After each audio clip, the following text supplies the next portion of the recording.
അപ്പോസ്തല പ്രവൃത്തി 27-ാം അധ്യായം 27-ാം അധ്യായത്തിൻ്റെ 43-44 വാക്യങ്ങൾ വായിച്ച് പരിശുദ്ധാത്മാവിൽ ചില കാര്യങ്ങൾ നിങ്ങളുടെ ദൂതായി തന്നെ പറഞ്ഞ് നമുക്ക് നിർണയിക്കപ്പെട്ട സമയത്തിലുള്ള അവസാനിപ്പിക്കാം. ശതാധിപനോ പൗലോസിനെ രക്ഷിപ്പാൻ ഇച്ഛിച്ചിട്ട് അവരുടെ താല്പര്യം തടുത്തു. നീന്തുവാൻ കഴിയുന്നവർ ആദ്യം ചാടി കരയ്ക്ക് പറ്റുവാനും ശേഷമുള്ളവർ പലകമേലും കപ്പലിന്റെ ഖണ്ഡങ്ങളുടെ മേലുമായി എത്തുവാനും കൽപ്പിച്ചു. ഇങ്ങനെ എല്ലാവരും കരയിലെത്തി രക്ഷപ്പെടുവാൻ.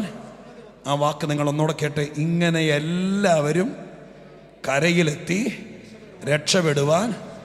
എല്ലാവരും രക്ഷപ്പെട്ടു. ഞാൻ ആ വാക്കിനി ഇനി ആത്മാവ് എന്ത് ചെയ്യാൻ പോകുന്ന എനിക്കറിയില്ല. ഇനി എനിക്ക് അന്നേരം പറയാൻ അവസാനം പറ്റിയില്ലെങ്കിലോ എന്ന് ഓർത്തുകൊണ്ട് ഞാൻ ഇങ്ങനെ പറയാം. ഈ സഭയിൽ യോഗത്തിൽ വരുന്ന എല്ലാവരും രക്ഷപ്പെടും. അതിനി വ്യാഖ്യാനമൊന്നും വേണ്ട. ഞാനിപ്പോൾ കണ്ടുപിടിച്ച വാക്യല്ലാതെ സത്യത്തിൽ ആത്മാവ് ഈ വാക്ക് പറയുകയാണ്. എല്ലാവരും രക്ഷപ്പെട്ടു. നിങ്ങൾ എവിടെ നിന്നാ വരുന്നതെന്ന് അറിയില്ല, നിങ്ങൾ നാളെ വരുമോന്നറിയില്ല, നിങ്ങൾ ഈ സഭയിൽ സ്ഥിരമായി നിൽക്കുമെന്ന് അറിയില്ല. പക്ഷെ ഇന്നത്തെ ദൂത് വന്നവരെല്ലാം രക്ഷപ്പെട്ടു.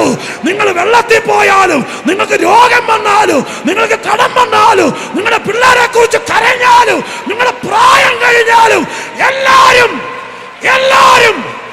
എല്ലാവരും രക്ഷപ്പെട്ടു. എല്ലാവരും രക്ഷപ്പെട്ടു. എന്താണ് ആ സംഭവം എന്നൊരുപക്ഷെ വായിച്ചപ്പോഴേ റൂട്ട് പിടികിട്ടിയ ആളുകൾ ഇതിനകത്ത് കാണും. പിടികിട്ടി എന്നോർത്തുകൊണ്ട് തൃപ്തരായിട്ടിരിക്കരുത്. നിങ്ങൾക്ക് പിടികിട്ടിയതല്ല ഇതിനകത്ത് പറയാൻ പോകുന്നു. അപ്പം അതുകൊണ്ട് പിടികിട്ടിയല്ലോ എന്ന് ഓർത്തുകൊണ്ട് സ്തോത്രം നിങ്ങളിനി ഇതായിരുന്നു എന്ന് ഓർത്തിരിക്കരുത്. ഇത് നമുക്കറിയാവുന്നതല്ലേ എന്ന് പറയരുത്. വചനത്തിൻ്റെ പ്രത്യേകത സ്തോത്ര ഹല്ലേലൂയ. ഞാൻ ഇന്നലെ മിനിങ്ങാന്ന് ആരോടും പറഞ്ഞു, ഈ കാറ്ററിംഗുകാർ സ്തോത്രം കൊണ്ടു നടക്കുന്ന ചെമ്പും വാർപ്പും തവിയൊക്കെ ഇല്ലേ, അതൊക്കെ സ്തോത്രം തൃപ്പൂണിത്തുറ ബിരിയാണി വെച്ച പാത്രം തന്നെയാണ്. അത് തന്നെയാണ് ഫോട്ടോച്ചിലും വെക്കുന്നത്. പക്ഷെ ബിരിയാണി പുതിയതാണ്, പാത്രം പഴയതാണ്. സ്തോത്രം മിനിങ്ങാന്ന് വെച്ച പാത്രം തന്നെയാണിത്. പക്ഷെ ഇത് മിനിങ്ങാന്നത്തെ ബിരിയാണി അല്ല, പാത്രം പഴയതാണെങ്കിലും ബിരിയാണി പുതിയതായിരിക്കും. സ്തോത്രം ഹല്ലേലൂയ. അതുകൊണ്ട് എനിക്കത് അറിയാവുന്നതാണ്. ഇത് മറ്റേ വാക്യല്ലേ, പൗലോസ് വെള്ളത്തിൽ പോയ കാര്യമല്ല പറയാൻ വരുന്നത്. അറിയാമെന്ന് പറഞ്ഞിരിക്കരുത്. അത് പാത്രമാണത്. ബിരിയാണി വരാൻ പോകുന്നുള്ളൂ, അത് പുതിയതായിരിക്കും. പാത്രം നിങ്ങൾ പെരുമ്പാവൂരും സ്തോത്രം എവിടെയാ ഹാലുവേലൊക്കെ ഈ പാത്രം തന്നെയാ കാറ്ററിംഗുകാരൻ ഉപയോഗിക്കുന്നത്. പക്ഷെ സാധനം പുതിയതായിരിക്കും. അതിനൊരു സ്തോത്രം പറഞ്ഞേ. സ്തോത്രം കേൾക്കൂ. ഈ അധ്യായം പൗലോസിന്റെ കപ്പൽ യാത്രയിൽ സംഭവിച്ച അതിഘോരമായിരിക്കുന്ന ഒരു തകർച്ചയുടെ ചരിത്രമാണ്. അത് ബൈബിളിൽ വരാൻ കാരണം ഇതിനകത്ത് ഒരുപാട് പേരെ പിടിച്ചു നിർത്തുന്ന ദൂതുണ്ട്. സ്തോത്രം ഓരോ വാക്കിനകത്തും ദൂതുണ്ട്. അതുകൊണ്ടാണ് പൗലോസ് കയറിയ ഒരു കപ്പല്, ആരാണ്ടരം കപ്പല് വെള്ളത്തിൽ പോയ വിവരം അപ്പോസ്തല പ്രവൃത്തി എന്ന അതിഗംഭീരമായ പുസ്തകത്തിൻ്റെ ഒരധ്യായം മുഴുവൻ മാറ്റിവെച്ച് അത് ബൈബിളിലെ വേദവാക്യമാക്കാൻ കാരണം ഇതിനകത്ത് ചരിത്രമുള്ളത് കൊണ്ടല്ല, തകർന്നവനെ രക്ഷിക്കുന്ന ദൂതുള്ളത് കൊണ്ടാണ്. ആ ദൂതിൻ്റെ ഉള്ളടക്കം ഒന്ന് മനസ്സിലാക്കി ഈ വാക്യത്തിൽ വന്ന് പാസ്റ്ററിനോട് പറഞ്ഞ സമയത്ത് അവസാനിപ്പിക്കാം. ഈ അധ്യായം തുടങ്ങുന്നത് ഒരു പ്രത്യേക വാക്കോടുകൂടിയാണ്. 27-ാം അധ്യായത്തിലാണല്ലോ തുടങ്ങുന്നത്. ആ വാക്കിങ്ങനെയാണ് 27-ന്റെ 1. ഞങ്ങൾ കപ്പൽ കയറി ഇറ്റലിക്ക് പോകണമെന്ന് കൽപ്പനയായപ്പോൾ. അങ്ങനെ പറഞ്ഞോണ്ടാ തുടങ്ങുന്നത്. കപ്പൽ കയറി ഇറ്റലിക്ക് പോകണമെന്ന് കൽപ്പനയായപ്പോൾ. അതിനർത്ഥം പറഞ്ഞുകൊണ്ട് ദൂതിലേക്ക് കിടക്കാം. അങ്ങനെ ഒരു കൽപ്പന വരാൻ പൗലോസ് കാരാഗ്രഹത്തിൽ കിടക്കുക. വേറെ മോഷണക്കുറ്റമൊന്നുമല്ല, സുവിശേഷം പറഞ്ഞു എന്നുള്ള കാരണം. ആ കാരണത്തിന് പൗലോസിനെ പിടിച്ച് ജയിലിലടച്ചിരിക്കുക. 2 കൊല്ലമായി. അന്ന് ഗവർണർ തന്നെയാണ് ജഡ്ജിയായിരിക്കുന്നത്. അന്നത്തെ റോമൻ സർക്കാരിൻ്റെ ഭരണ സിസ്റ്റം അനുസരിച്ച് പീലാത്തോസ് ഗവർണറായിരുന്നു. ആ ഗവർണർ തന്നെയായിരുന്നു കോടതിയിലെ ജഡ്ജി. അപ്പോൾ സ്തോത്രം പീലാത്തോസിന് ശേഷം പൗലോസിൻ്റെ നാട്ടിൽ, അവരുടെ നാട്ടിൽ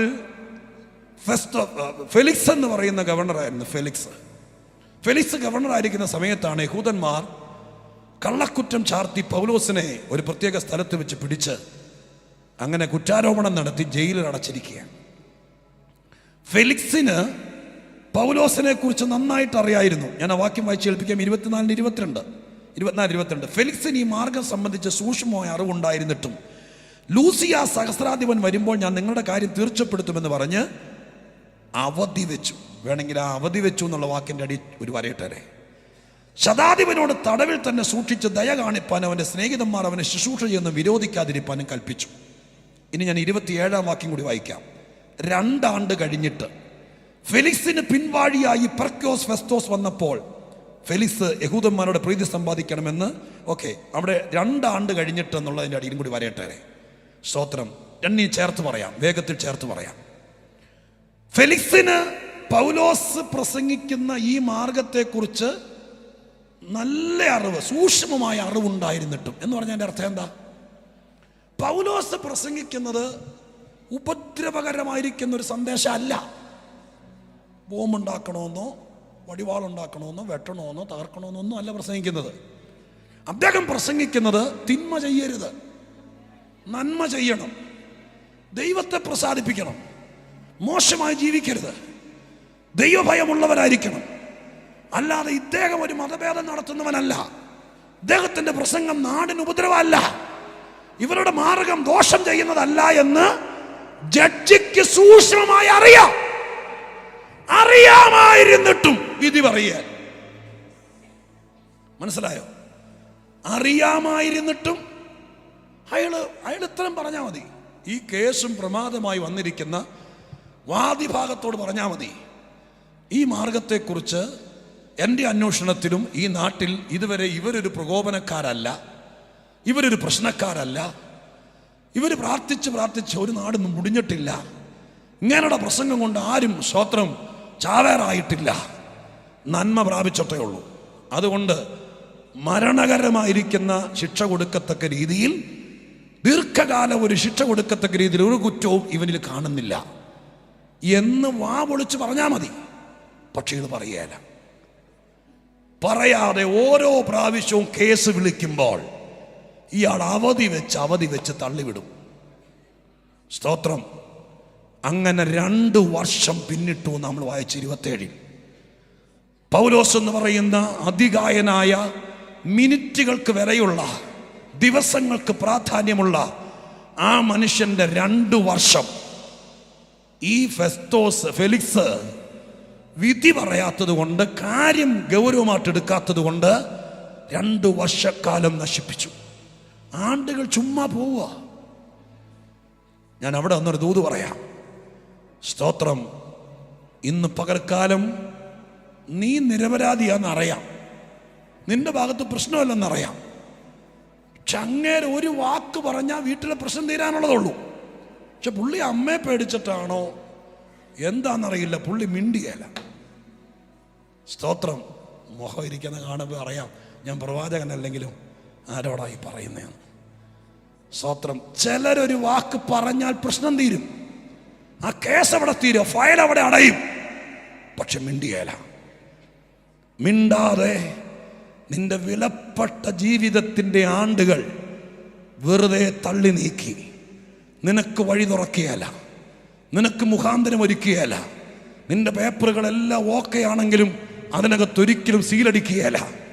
അങ്ങനെ ആണ്ടുകൾ നിന്റെ തള്ളി നീക്കി നിന്നെ വയസ്സനാക്കാൻ മാറ്റിയിട്ടിരിക്കുന്ന ആ വ്യാപാരത്തെ ഇന്ന് പകൽക്കാലം നിയോഗത്തിന് ശേഷം സ്വർഗത്തിലെ ദൈവം അടുത്ത ദൂത് പറയുന്നു, കീറിക്കളയാണത്. ഹല്ലേലൂയ. നീ 2 കൊല്ലം മുമ്പ് എത്തേണ്ടിടത്ത് എത്തേണ്ടതാണ്. ഈ പൗലോസിനോട് കർത്താവാ പറഞ്ഞത്, നീ എന്നെ റോമിൽ സാക്ഷീകരിക്കും. സ്തോത്രം. ആ വാക്യം അതിൻ്റെ പുറകെ കിടക്കുന്നുണ്ട്. അല്ല, പൗലോസ് സ്തോത്രം വെറുതെ ഒരു വിസ എടുത്ത് നിൽക്കുന്നതല്ല. അതിൻ്റെ സ്തോത്രം 19-ാമത്തെ അധ്യായത്തിനകത്തല്ലേ, 19-ാമത്തെ അധ്യായത്തിനകത്ത് പൗലോസ് പറയുന്നൊരു പൗലോസിനോട് കർത്താവ് പറഞ്ഞു 19-21 ഇത് കഴിഞ്ഞിട്ട്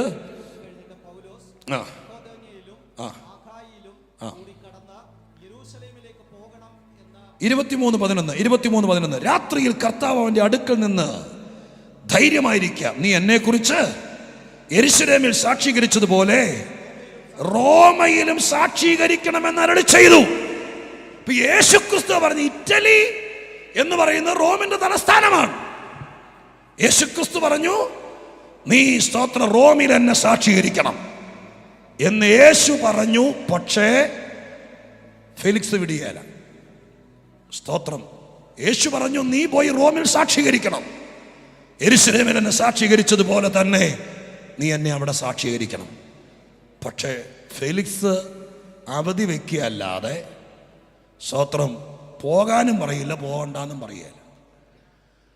അവധി വെച്ച് മാറ്റി വെച്ചിരിക്കുകയാണ്. 2 വർഷങ്ങൾ പിന്നിട്ടു. സ്തോത്രം. ഈ കാര്യത്തിലൊരു തീർപ്പില്ലാതെ ദൈവം തമ്പുരാൻ 2 കൊല്ലം ക്ഷമിച്ചു. 2 കൊല്ലം കഴിഞ്ഞപ്പോൾ അവിടെ എഴുതിയിരിക്കുന്ന വാക്ക്, 27-ാം വാക്യം നമ്മൾ വായിച്ചോ. വാക്കിങ്ങനെയാണ്: ഫെലിക്സിന് പിൻവാഴിയായി ഫെസ്തോസ് വന്നപ്പോൾ. അങ്ങനെയല്ലേ നമ്മൾ വായിച്ചത്? 2 ആണ്ട് കഴിഞ്ഞിട്ട് ഫെലിക്സിന് പിൻവാഴിയായി പെർക്യോസ് ഫെസ്തോസ് വന്നപ്പോൾ എന്ന് പറഞ്ഞതിൻ്റെ അർത്ഥം എന്താ? എന്ന് പറഞ്ഞാൽ അതിൻ്റെ അർത്ഥം, സ്തോത്രം, 2 കൊല്ലം കഴിഞ്ഞപ്പോൾ ദൈവം ഫെലിക്സിനെ അവിടെ നിന്ന് പറിച്ചെറിഞ്ഞിട്ട് ആ സ്ഥാനത്ത് ഫെസ്തോസിനെ ഗവർണറാക്കി. സ്തോത്രം. അതിന് കാരണം എന്താ? ഫെലിക്സ് അവിടെ ഇരിക്കുന്നിടത്തോളം കാലം പൗലോസിന് വിസ അടിക്കുകയല്ല. സ്തോത്രം. അയാളെ വിടുകയല്ല. അവധി വെച്ച് ഇരിക്കത്തേ ഉള്ളൂ. ദൈവം തീരുമാനിച്ചു, ഇവനെ മാറ്റിയാലേ പൗലോസിന് വഴി തുറക്കുകയുള്ളൂ. സ്തോത്രം. 2 വർഷം കഴിഞ്ഞപ്പോൾ ഫെലിക്സിന് പിൻവാഴിയായി എന്നുള്ള വാക്കിനർത്ഥം അദ്ദേഹത്തെ മാറ്റിയിട്ട് മറ്റൊരാളെ കൊണ്ടുവന്നു. ഇനി ഞാനിത് വായിച്ചപ്പോൾ ഈ ഫെലിക്സിനോട് പറഞ്ഞു, സ്തോത്രം, ഫെലിക്സിനെ കുറിച്ച് പൗലോസിന്റെ പ്രഭാഷണ മധ്യത്തിൽ എഴുതിയിരിക്കുന്നത് ഇങ്ങനെയാണ്, 24:10, സംസാരിക്കാമെന്ന് ദേശാധിപതി ആംഗ്യം കാട്ടിയാലെ പൗലോസ് ഉത്തരം പറഞ്ഞത്, ഈ ജാതിക്ക് നീ അനേക സംവത്സരമായി ന്യായാധിപതി ആയിരിക്കുന്നു എന്ന് അറിയുക കൊണ്ട്. സ്തോത്രം. അപ്പൊ ഇദ്ദേഹം ആര്? ഈ ഫെലിക്സ് ഈ ജാതിക്ക് ന്യായാധിപതിയായിട്ട് എത്ര കാലമായി? അനേക കാലമായിട്ട് ട്രാൻസ്ഫർ ഇല്ലാത്തൊരു പോസ്റ്റായിരുന്നത്. ഏത്? ഈ ഫെലിക്സിന് ഈ കസേരന്ന് മാറണ്ടായിരുന്നു. അനേക വർഷമായിട്ട് അദ്ദേഹം ഈ സ്ഥലത്ത് തന്നെ ന്യായാധിപതി ആയിട്ടിരിക്കുക. കാരണം അയാൾ നല്ല മനുഷ്യനാണ് ജനത്തിന്. പക്ഷെ ഉപദേശിയുടെ കാര്യത്തിൽ മാത്രം പുള്ളി എന്ത് ചെയ്യല? നീതി കാണിക്കുകയല്ല. അങ്ങനെ വന്നപ്പോൾ 2 കൊല്ലം കഴിഞ്ഞപ്പോൾ ദൈവം തമ്പുരാൻ അദ്ദേഹത്തെ മാറ്റിയിട്ട് ഫെസ്തോസിനെ വരുത്തി. സ്തോത്രം. സെൻഡ് ഓഫ് മേടിച്ച് പുറത്തേക്ക് വരുന്ന ഫെലിക്സിനോട് എൻ്റെ ചോരത്തിളപ്പ് കൊണ്ടൊരു വാക്ക് ഞാൻ പറഞ്ഞാ വിട്ടത്. എന്താണെന്നറിയാമോ? ഇയാൾക്ക് വേണമെങ്കിൽ ഈ കസേരയിൽ ഇരുന്ന് ചാവായിരുന്നു. ഇയാൾക്ക് ട്രാൻസ്ഫർ ഒന്നും വേണ്ടി വരില്ല. ഉപദേശിയോട് കയറി മുട്ടിയത് കൊണ്ടാണ് ഇയാൾക്ക് ഇപ്പോൾ കാസർഗോഡേക്ക് പോകേണ്ട വന്നത്. അങ്ങനെ ഒരു വാക്ക് പറഞ്ഞില്ലെങ്കിൽ സ്വത്രം ദോഷമല്ല. കാരണം എന്താ? ഇയാൾ ഇവിടെ ഇരിക്കായിരുന്നു. പക്ഷേ പൗലോസിന്റെ വഴി തുറക്കിയാൽ ചില സ്ഥാനത്തിരുന്നാൽ ചിലർക്ക് വഴി തുറക്കുകയല്ല. ഇത് നമുക്കറിയില്ല, പക്ഷെ ഇന്ന് ദൈവത്തിനറിയാം. അതുകൊണ്ട് ഇന്ന് പകലക്കാലം നീ ഇവിടെ ആരാധിക്കുമ്പോൾ, നീ ഇവിടെ സ്തോത്രം ചെയ്യുമ്പോൾ, നിന്റെ കുഞ്ഞിന് വഴി തുറക്കാൻ, നിന്റെ വഴി തുറക്കാൻ മനഃപൂർവമായി പിശാച് കയറി പ്രവർത്തിക്കുന്ന ചില മേഖലകളെ യോഗമധ്യത്തിൽ ദൈവാത്മാവ് കണ്ടിട്ടുണ്ട്. ആ കർത്താവ് ഇന്ന് പകൽക്കാലം മാറ്റേണ്ടവരെ മാറ്റിയിട്ട് സ്വർഗത്തിന്റെ വഴി തുറന്നിരിക്കും. ഈ പ്രാർത്ഥനയിൽ 21 ഞാൻ ഈ വഴി തുറക്കലിനെ കുറിച്ച് പറയാം, പക്ഷെ എന്റെ വായിൽ അത് തന്നെ വീണ്ടും വരുന്നു. വഴി തുറക്കാതെ മുമ്പോട്ട് പോകാതെ പിടിച്ചിട്ട സ്ഥാനത്ത് സ്വർഗത്തിലെ ദൈവം മാറ്റേണ്ടവനെ മാറ്റി. അതിന് പകരം ഫെസ്തോസിനെ വരുത്തി. ഫെസ്തോസ് വന്നതിന്റെ ആ പശ്ചാത്തലം പഠിച്ചാൽ അടുത്ത ഹോംവർക്ക് വേണമെങ്കിൽ എഴുതി വെച്ചോ. സ്തോത്രം. ഈ അധ്യായത്തിന്റെ 25-ാമത്തെ അധ്യായം നിങ്ങൾ വായിച്ചാൽ അവിടെ കാണാൻ കഴിയും. ഫെസ്തോസ് അധികാരത്തിൽ വന്നു. അധികാരത്തിൽ വന്നതിന്റെ 3-ാമത്തെയോ 4-ാമത്തെയോ ദിവസം സ്വാഭാവികമായിട്ടും യഹൂദ മതത്തെ പ്രീതിപ്പെടുത്തിക്കൊണ്ട് മാത്രമാണ് റോമൻ സർക്കാരിന് ഇവിടെ ഭരണം കൊണ്ടുപോകാൻ പറ്റുള്ളൂ. അതുകൊണ്ട് മതകോടതിയുടെ ജഡ്ജി മഹാപുരോഹിതനാണ്. പുതിയതായി അധികാരമേറ്റ ചെറുപ്പക്കാരനായിരിക്കുന്ന ഗവർണർ ഫെസ്തോസ് യെരൂശലേമിൽ ചെന്ന് മഹാപുരോഹിതനെ കാണാൻ വേണ്ടി ചെല്ലുക. ഒരു ചായ സൽക്കാരമോ ഒരു അത്താഴ വിരുന്നൊക്കെ ആയിരിക്കും. അതിന് പങ്കെടുത്ത് സ്തോത്രം പരിചയപ്പെട്ട് മഹാപുരോഹിതനെ കണ്ട് ഫെസ്തോസ് മടങ്ങിപ്പോരാൻ ഒരുങ്ങുമ്പോൾ മഹാപുരോഹിതൻ ഫെസ്തോസ് എന്ന ഗവർണറെ, പുതിയ ഗവർണറെ ഒരു കാര്യം ഏൽപ്പിച്ചത് ഇതാണ്: ഞങ്ങളുടെ മതത്തിൻ്റെ ഭാഗമായിരുന്ന, ഞങ്ങളുടെ ന്യായപ്രമാണം മുഴുവൻ മനസ്സിലാക്കിയ ശൗലെന്ന ഒരുത്തൻ ഈ അടുത്ത കാലത്ത് മതം മാറി മറ്റൊരു മാർഗത്തിൻ്റെ വക്താവായി നാട് നീളെ നടന്ന് ഞങ്ങളുടെ ദേവാലയങ്ങളിലും പള്ളികളിലും കയറി ഞങ്ങൾക്ക് വിരോധമായി പറയുകയും മോശയുടെ ന്യായപ്രമാണത്തെ നിർവീര്യമാക്കാനുള്ള കാര്യങ്ങൾ ദൈവാലയം തീണ്ടിക്കുകയും ചെയ്യുന്നു. അവനെ മുമ്പിരുന്ന ഗവർണർ സ്തോത്രം വിസ്താരം നടത്തിയെങ്കിലും വിധി പറയാതെ അവിടെ ജയിലിൽ കിടക്കുന്നുണ്ട്. അവൻ്റെ കേസ് എത്രയും പെട്ടെന്ന് എടുക്കണം. അവൻ വധശിക്ഷയ്ക്ക് വിധിക്കപ്പെടാൻ യോഗ്യനാണ്, ഇട്ടോണ്ടിരിക്കരുത്, വേഗം ഈ കാര്യത്തിന് തീർപ്പ് കൽപ്പിക്കണമെന്ന് ഒരു ആവശ്യം ഉന്നയിച്ചാണ് പരിചയപ്പെടലിന് ശേഷം മഹാപുരോഹിതൻ പുതിയ ഗവർണറെ അയച്ചത്. തിരിച്ചു വന്ന അധികാരത്തിലിരുന്നിട്ട് ആദ്യം എടുത്ത കേസ് പൗലോസിൻ്റെയാണ്. ഫയൽ കൊണ്ടുവരാൻ പറഞ്ഞ് ഫയൽ നോക്കിയപ്പോൾ മതപരമായിരിക്കുന്ന വിഷയമായിരിക്കൽ ഫെസ്തോസിന് ഈ കാര്യത്തെക്കുറിച്ച് പുതിയൊരാളായിരിക്കൽ ഐഡിയയില്ല. ഒരു ഉപദേശം തേടി അന്നത്തെ നാട്ടുരാജാവായിരിക്കുന്ന അഗ്രിപ്പാവിൻ്റെ അടുക്ക് ചെന്നു. അഗ്രിപ്പാവിൻ്റെ അടുക്ക് ചെന്ന് ഈ കേസ് ഫയൽ പഠിക്കുന്ന സമയത്ത് അഗ്രിപ്പ പറഞ്ഞു, പൗലോസൻ എന്ന് പറഞ്ഞ പുള്ളിയല്ലേ, അദ്ദേഹത്തെ ഞാൻ കേട്ടിട്ടുണ്ട്, ഭയങ്കര ഗംഭീര പ്രസംഗികനാന്ന്, എക്കടെ പ്രസംഗം കേൾക്കണമെന്ന് എനിക്ക് ആഗ്രഹമുണ്ട്. ഫെസ്തോസ് പറഞ്ഞു, അയ്യോ അങ്ങനെയാണെങ്കിൽ നെയ്യപ്പം നിന്ന രണ്ടുണ്ട് കാര്യം എന്ന് പറഞ്ഞ പോലെ സ്തോത്രം, പ്രസംഗം കേൾക്കാൻ ഈ കാര്യം നടക്കും, വിളിക്കാന്ന് പറഞ്ഞു. പ്രതിയെ വിളിച്ചു, കാര്യങ്ങൾ വിസ്തരിച്ചു.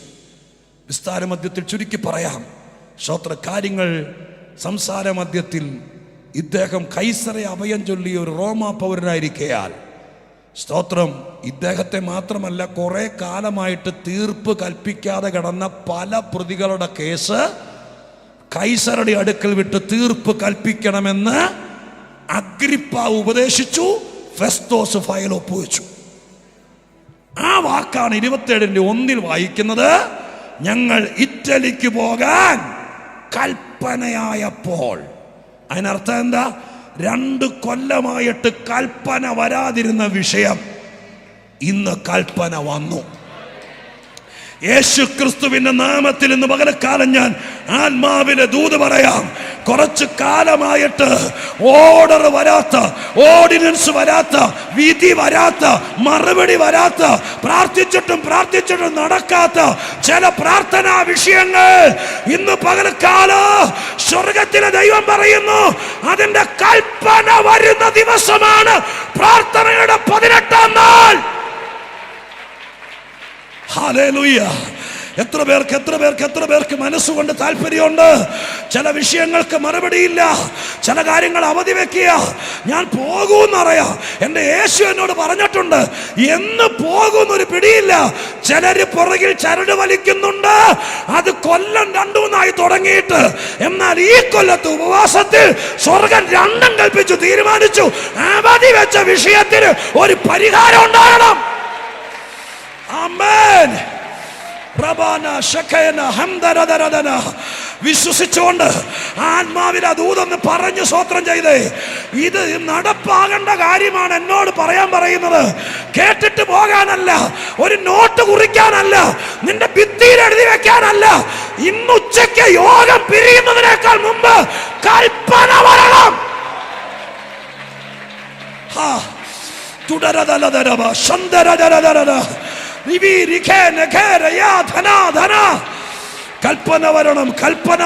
കൽപ്പന വരണം. അങ്ങനെ പറഞ്ഞുകൊണ്ട് ആരാധിക്ക്. എന്റെ കർത്താവേ, സർട്ടിഫിക്കറ്റ് പിടിച്ചു വെച്ചിരിക്കുന്ന, ഫയലുകൾ പിടിച്ചു വെച്ചിരിക്കുന്ന, എക്സാം എഴുതിയിട്ട് കാലങ്ങളായി റിസൾട്ട് വരികയില്ല, പഠനം നടന്നിട്ട് കാലങ്ങളായി പരീക്ഷ എഴുതിയല്ല, അങ്ങനെ കാലം കളയുന്ന, നിന്റെ ആയുസ് പാഴാക്കുന്ന, നിന്റെ വഴി അടച്ച യേശുവിന്റെ നാമത്തിൽ ആ കൽപ്പന ഇന്ന് പകൽക്കാലം ഇവിടെ ഇരിക്കുന്ന ജനത്തിനും അവരുടെ കുടുംബാംഗങ്ങൾക്കും സ്വർഗത്തിലെ ദൈവം വരുത്തി തരികയാണ്. കർത്താവ് ദൈവദാസന്മാരോട് ഇടപെടുന്നു. അവധി വെച്ച് യാത്രകളെയൊക്കെ പലവട്ടം മാറ്റിവെച്ച് അങ്ങനെ പിടിച്ചു വെച്ചിരിക്കുന്ന കേസ് ജനുവരി മാസത്തിലാ അല്ല, ഇന്ന് കർത്താവ് വഴി തുറക്കും. യേശുവിന്റെ നാമത്തിൽ ഇന്ന് കർത്താവ് വഴി തുറക്കും. ഇന്ന് ദൈവം സീൽ ചെയ്യിപ്പിക്കും. ഇന്ന് കർത്താവ് മുദ്ര വെപ്പിക്കും. ഹല്ലേലൂയ! പൗലോസിന്റെ ഭാഷയിൽ ഞങ്ങൾ ജയില് ചാടി റോമിൽ പോകുന്നവരല്ല, കൈക്കൂലി കൊടുത്തു പോകുന്നവരല്ല. സ്തോത്രം, ഹല്ലേലൂയ. ഞങ്ങൾ കള്ളയൊപ്പിട്ടോ കള്ളക്കഥ പറഞ്ഞ് പോകുന്നവരല്ല, കൽപ്പന മേടിച്ചോണ്ടേ പോകുള്ളൂ. അതിന് തന്റെ ഇടമുള്ള ദൈവമക്കൾ, എനിക്ക് ദൈവമുണ്ട്. 10 രൂപ കൈക്കൂലി കൊടുക്കരുത്, ആരുടെ കാല് പിടിക്കാൻ പോകരുത്, ഒരുത്തന്നെ പുറകെ പോകരുത്. നീ ദൈവത്തിന്റെ മോളാ, നിന്റെ വിഷയം ദൈവത്തിന്റെ വിഷയമാ. അതുകൊണ്ട് ഒന്നിനും പോകരുത്, ഒന്നിനും പോകരുത്. സ്വർഗമാണ് കൽപ്പന എഴുതിക്കുന്നത്. ഹല്ലേലൂയ. യേശുവിന്റെ നാമത്തിൽ ദൈവമക്കളെ, ആത്മാവിൽ ഞാൻ കുറച്ചുകൂടെ നിങ്ങളെ ധൈര്യപ്പെടുത്തി പറയാം. എല്ലാ ആളുകളും കൽപ്പനയിൽ ഒപ്പിടാത്തവരല്ല, ഒപ്പിടുന്നവരും ദൈവത്തിൻ്റെ കയ്യിലുണ്ട്. സ്തോത്രം, മനസ്സിലായോ? സ്തോത്രം. നിയമനങ്ങൾക്ക് തടസ്സം നിൽക്കുന്ന 1000 പേര് സമൂഹത്തിലുണ്ടെങ്കിലും നിന്റെ വിഷയത്തിന്, സഭയുടെ വിഷയത്തിന് ഒപ്പിടുന്ന ഒരധികാരി ഉണ്ടെങ്കിൽ അവനെ ദൈവം ഫോട്ടോ വെച്ച് കൊണ്ടുവരും. അവനെ ദൈവം നിനക്ക് ആവശ്യമുള്ള ഓഫീസിൽ കൊണ്ടുവരും. അവൻ അവിടെ കസേരയിലിരിക്കും. അവൻ നിന്റെ ഫയൽ എടുപ്പിക്കും. നീ അല്ലല്ലോ പറഞ്ഞത്. ഹല്ലേലൂയ. നിങ്ങളാ എനിക്ക് വചനത്തിന്റെ സ്തോത്രം, എന്താ പറയുക, പ്രകാശനം ആത്മാവിൽ എങ്ങും പറയാത്തതുപോലെ ദൈവാത്മാവിൽ ഞാൻ നിങ്ങളെ ഓർപ്പിക്കുക. സത്യം പറയുന്നു. പൗലോസാണോ പറഞ്ഞത്, സാറേ ഞാൻ 2 കൊല്ലമായിട്ട് നിരപരാധിയാണ്, എൻ്റെ എല്ലാ പേപ്പർ സാറ് നോക്ക്, ഞാൻ 4 പേരെ കൊണ്ട് പറയിപ്പിക്കാം. എൻ്റെ ഗതികേടിന് അളി പിടിച്ചിട്ട് എൻ്റെ കാര്യം ഒന്ന് തീർക്കാൻ പൗലോസാണോ പറഞ്ഞത്? അല്ലല്ലോ, മഹാപുരോഹിതനെ കൊണ്ടല്ലേ പറയിപ്പിച്ചത്. സ്തോത്രം, ഹല്ലേലൂയ. അവരാണ് കേസ് കൊടുത്തത്, അവരെ കൊണ്ട് പറയിപ്പിച്ചു, ഇത് പെട്ടെന്ന് തീർക്കണം. സ്തോത്രം, ഹല്ലേലൂയ. നിന്നെ പൂട്ടാനാ ചെയ്തത്, ഇപ്പൊ അവന് പൂട്ടായിരിക്കുക. അതുകൊണ്ട് അവൻ ആവശ്യപ്പെടുകയാ, ഈ കേസ് ഒന്ന് തീർത്തതാ. യേശുവിന്റെ നാമത്തിൽ ഇതിനിടയിൽ ഉണ്ടാള്, ഇതിനിടയിൽ ഉണ്ടാള്. നിനക്കിട്ട് ഞാൻ അങ്ങനെ ഒരു വാക്ക് ഉപയോഗിക്കുകയാണ്. നിന്നെ ഒതുക്കാൻ, നിന്റെ സന്തതിയെ പൂട്ടാനാണ് സംഭവം പേപ്പർ വർക്ക് ചെയ്തത്. പക്ഷെ 2 കൊല്ലം കൊണ്ട് സംഭവം തിരിഞ്ഞിട്ട് ഇപ്പൊ മഹാപുരോഹിതൻ അധികാരിയോട് പറയുക, സാറേ മറ്റേ കേസ് ഒന്ന് തീർത്തതാ. സ്തോത്രം, ഹല്ലേലൂയ. നീ മിണ്ടണ്ട, നീ വക്കീലിനെ കാണാൻ പോകണ്ട, നീ കാശും കൊണ്ട് പോകണ്ട, നീ ആരുടെ അടുക്ക പോകണ്ട, കർത്താവ് ഫയൽ പൊക്കിച്ചോളൂ. സ്തോത്രം, ഹല്ലേലൂയ. നിന്റെ പേര് പറയേണ്ടവനെ കൊണ്ട് പറയിപ്പിച്ചോളും ദൈവം. കർത്താവ് അത് എടുപ്പിച്ചു. സ്തോത്രം, ഹല്ലേലൂയ. ഒരു വഴിയിൽ നേരെ കൽപ്പന മേടിച്ചോണ്ടാണ് വണ്ടി കയറിയത്. നല്ല വഴി കൂടെ, തുറന്ന വഴി കൂടെ, അഭിമാനത്തോടെ, 5 രൂപ കളയാതെ, മഹത്വത്തോടെ, മാന്യതയോടെ, ദൈവപ്രവൃത്തിയോടെ കർത്താവ് നിന്നെ കൽപ്പന മേടിച്ചു തന്ന് വഴി തുറന്ന് സ്വർഗം പ്രവർത്തിക്കുമെന്ന് ഇതിനേക്കാൾ അപ്പുറം പറയാൻ എനിക്കറിയില്ല. പക്ഷെ ദൈവാത്മാവിൽ പറയുന്നു, സ്വർഗം അത് ചെയ്യും. ഹല്ലേലൂയ. അങ്ങനെ കൽപ്പന മേടിച്ച്, അല്ലെങ്കിൽ കൽപ്പന വന്നിട്ട് കപ്പലിൽ കയറി. സ്തോത്രം, ഇറ്റലിക്ക് പോകാൻ. പക്ഷെ കയറിയ നിമിഷം മുതൽ കൽപ്പന കിട്ടിയിട്ടും ദൈവം മുഖാന്തരം ഒരുക്കിയിട്ടും നിങ്ങൾക്ക് 27-ാം അധ്യായം സുപരിചിതമാണ്. കയറിയ നിമിഷം മുതൽ പ്രതികൂലത്തിൻ്റെ കാറ്റും വലിയ പ്രതിസന്ധികളും ആഞ്ഞടിക്കാൻ തുടങ്ങി. സ്തോത്രം, കൊടുങ്കാറ്റ്, പിന്നെ സ്തോത്രം, ഹല്ലേലൂയ, ഒരുപാട് തരത്തിലെ ചുഴലിക്കാറ്റ്, ഒത്തിരി പ്രശ്നങ്ങൾ, ഇതെല്ലാം ആഞ്ഞടിച്ചിട്ട് മുന്നോട്ട് വിടാതെയായി. അങ്ങനെ പ്രതിസന്ധി കൂനം കുത്തി നിൽക്കുന്ന സമയത്ത് പൗലോസ് ഒരു രാത്രി ദർശനം കാണുകയാണ്. ആ ദർശനം ഇതാണ്. സ്തോത്രം, ഈ കപ്പൽ തകരുന്നു. കപ്പൽ മാത്രമല്ല, ഈ കപ്പലിൽ യാത്ര ചെയ്യുന്ന പലരുടെയും പ്രാണന് ഹാനി വരുന്നു. ഏതാ വാക്യം? 9-ാമത്തെ വാക്യം. ഇങ്ങനെ വളരെ നാൾ ചെന്ന ശേഷം നോമ്പും കഴിഞ്ഞിരിക്കെ കപ്പലോട്ടം വൈഷമ്യമാകൊണ്ട് പൗലോസ്, പുരുഷന്മാരെ, ഈ യാത്രയിൽ ചരക്കിനും കപ്പലിനും മാത്രമല്ല നമ്മുടെ പ്രാണങ്ങൾക്കും ഏറിയ കഷ്ടനഷ്ടങ്ങൾ വരുമെന്ന് എനിക്ക് തോന്നുന്നു എന്നല്ല. അങ്ങനെയാണോ? തോന്നുന്നത് പറയുന്നവരുണ്ട്, കാണുന്നത് പറയുന്നവരുണ്ട് കേട്ടോ. രണ്ട് കൂട്ടരെ നിങ്ങൾ ശ്രദ്ധിച്ചോളണം. തോന്നുന്നത് പറയുന്നവരെ ഒഴിവാക്കിയാണ് നല്ലത്. സ്തോത്രം. ശുശ്രൂഷയുള്ളവരുടെ ശ്രദ്ധയ്ക്ക്, ഒരല്പം കൂടി കർത്താവിൻ്റെ കാൽക്കൽ ചേർന്നിരുന്നാൽ തോന്നുന്നത് പറയേണ്ടി വരികയല്ല, ദൈവം കാണിച്ചു തരാൻ തുടങ്ങും. തോന്നുന്നത് പറഞ്ഞാൽ ഒരുപാട് നാൾ ഓടിയല്ല ഈ വണ്ടി. സ്തോത്രം. കുറച്ച് നാൾ കഴിയുമ്പോൾ കരയെ കയറേണ്ട വരും. എന്നാൽ കാണുന്നത് പറയുന്നവർക്ക് മരണം വരെ സാധ്യതയുണ്ട് ഈ മാർഗത്തിൽ. അപ്പൊ കുറേ കൂടി കർത്താവിനോട് അടുത്തിരിക്കണം, കുറേ കൂടി പ്രാർത്ഥിച്ചിരിക്കണം, കുറേ കൂടി ദൈവത്തെ മാത്രം ആശ്രയമാക്കണം, കുറേ കൂടി ഏകാഗ്രതയോടെ ഇരിക്കണം. അപ്പോൾ നിന്റെ കുഞ്ഞിന്റെ വിഷയം നിന്നെ ദൈവം കാണിക്കും. തോന്നുന്നത് വല്ലതും പറഞ്ഞിട്ട് തലയിൽ വല്ലതും വലിച്ചു കയറ്റിയിട്ട് ലാസ്റ്റ് കുടുംബം മുഴുവൻ അനുഭവിക്കുന്നേക്കാൾ നല്ലത് ദൈവത്തിൻ്റെ പാദപീഠത്തിൽ ഇരിക്കുമ്പോൾ സ്വർഗം കൃത്യം അടയാളങ്ങൾ കാണിക്കും. എൻ്റെ ഉറച്ച വിശ്വാസം ഇന്നും ദൈവം പണി നിർത്തിയിട്ടില്ല. ഒരു ബലഹീന വിശ്വാസി ദൈവത്തോട് ചോദിക്കുക, എൻ്റെ കർത്താവെ എനിക്കറിയില്ല, എൻ്റെ കുഞ്ഞിനെ ഞാൻ പൊന്നുപോലെ വളർത്തിയതാ, 3 കല്യാണം വന്ന് നിൽക്കുക, ഏതാ സ്തോത്രം എനിക്കൊന്നും തീരുമാനിക്കാൻ പറ്റുന്നില്ല. ഞങ്ങളെപ്പോലത്തെ ആരോടെങ്കിലും പറഞ്ഞു കഴിഞ്ഞാൽ അവരെന്തെങ്കിലും തോന്നുന്നത് പറയും. എല്ലാവരും അല്ല, പലരും. അയ്യോ നിങ്ങൾക്ക് അബദ്ധം പറ്റിയിരിക്കുന്നതെന്ന് അങ്ങോട്ട് നോക്കി പറയാം, ഞാൻ ഇങ്ങോട്ട് നോക്കി പറയാം. സ്തോത്രം. മനസ്സിലായോ? ചുമ്മാ പണി എളുപ്പമാണ്. എന്താ എളുപ്പം? ഞാനിത് തന്നെ പറയാം. 3 എണ്ണം വന്ന് നിൽക്കുന്നു, ഇതിനകത്ത് ഏത് തിരഞ്ഞെടുക്കണമെന്ന് നിങ്ങൾക്ക് യാതൊരു കൈ നനയാതെ മീൻ പിടിക്കാൻ എളുപ്പം എന്നാണെന്നറിയാമോ? നേരെ ഫോൺ എടുക്കുക, 9447604243 അടിക്കുക. എൻ്റെ നമ്പറാ. സ്തോത്രം. പിടികിട്ടി കാണിയല്ല. സ്തോത്രം. അടിച്ചിട്ട് ചോദിക്കുക, പാസ്റ്ററെ ഒരു ഉപദേശത്തിന് ഇങ്ങനെ 3 കേസ് വന്നിട്ടുണ്ട്, ഇതിനകത്ത് ഏതിനെ തിരഞ്ഞെടുക്കണമെന്ന് അറിയില്ല, പ്രാർത്ഥിച്ചിട്ട് പറയാമോ എന്ന് ചോദിച്ചാൽ ഞാൻ ഭയങ്കര തിരക്കാട്ട് ഓടും. ഒരു 3-6 പ്രാവശ്യം വിളിക്കുമ്പോൾ അങ്ങനെയൊന്നും വരാതിരിക്കട്ടെ, ഉദാഹരണം പറയുന്ന കേട്ടോ. സ്തോത്രം. ഒഴിവാക്കാൻ വേണ്ടി തോന്നുന്നത് എന്തെങ്കിലും പറയേണ്ട വരും. സത്യം. ഞാൻ ചെയ്തെന്നല്ല, ഒരു ഉദാഹരണം പറയുന്നതാ. അപ്പോൾ തോന്നുന്നത് കേട്ടിട്ട് എല്ലാം അങ്ങനെ ആകണമെന്നില്ല. ഒത്തിരി പേർക്ക് പറ്റിയിട്ടുണ്ട്. നമുക്ക് ഈ അനുഗ്രഹിക്കപ്പെട്ട ചർച്ചിൽ ഞാൻ ഇത്രയും നേരം പറഞ്ഞുകൊണ്ടിരുന്നത് വചനം കേട്ടാൽ വഴി തുറക്കുന്ന ചർച്ചിൽ നമ്മൾ വേണ്ടാത്ത ബൈപ്പാസ് കയറേണ്ട കാര്യമില്ലല്ലോ. അപ്പോ നിങ്ങൾ ദൈവത്തിൻ്റെ സന്നിധിയിൽ ഇരുന്നിട്ട് ലളിതമായി പറയണം, കർത്താവേ അങ്ങയെ മാത്രം സ്നേഹിച്ച് എൻ്റെ ചാർച്ചക്കാരുടെയും കുടുംബക്കാരുടെ ഇടയിൽ നിന്ന് ഞാനാണ് ആദ്യം ഇറങ്ങിയത്. എൻ്റെ വിശ്വാസം കണ്ട് എൻ്റെ ഭർത്താവ് ഇറങ്ങി, എൻ്റെ 2 കുഞ്ഞുങ്ങൾ ഇറങ്ങി. ഇപ്പോഴും വീട്ടിലാരും ഇത് അംഗീകരിച്ചിട്ടില്ല. ഇതിനിടയിൽ കാലങ്ങൾ കടന്നുപോയി, കുഞ്ഞിന് പ്രായമായി 3 പേര് വന്ന് നിൽക്കുക.